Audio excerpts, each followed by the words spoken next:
Un concentré d'histoire normande, mais en briques. De la conquête de l'Angleterre par Guillaume à la dernière coupe des dragons rouennais, les références sont nombreuses. Forcément, l'horloge la plus célèbre de Normandie n'y a pas échappé. Ça vient d'un set qui était le Big Ben à l'époque, donc je me suis servi de cette petite horloge-là pour justement après faire tout le cadran qui va autour.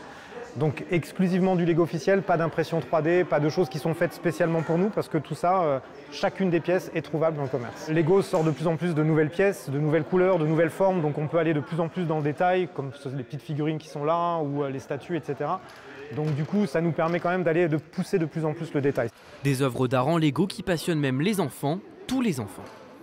Aujourd'hui, quand on parle de nos créations, comme celle qui est derrière moi ou celle que vous avez vue sur l'expo, les gens, ça suscite un intérêt qu'on n'avait pas avant. Les gens posent plein de questions et on est presque adulé. C'est madame qui s'est mise à racheter des Lego, mais plutôt taille adulte, rapport aux films qu'on regardait quand on était plus jeune, quoi.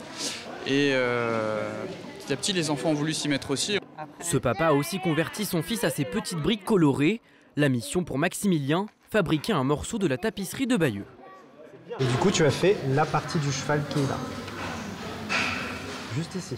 Bon, il a bien réussi, Maximilien, ouais. Il n'a pas fait d'erreur. Il a tout à fait réussi son travail. C'est pas bon, c'est parfait. Quand dans une même pièce, Jeanne d'Arc côtoie le soldat Ryan et Roland contemple le chêne d'Allouville. Il vous reste quelques jours pour plonger dans cet univers miniature et apporter, comme Maximilien, votre brique à l'histoire normande.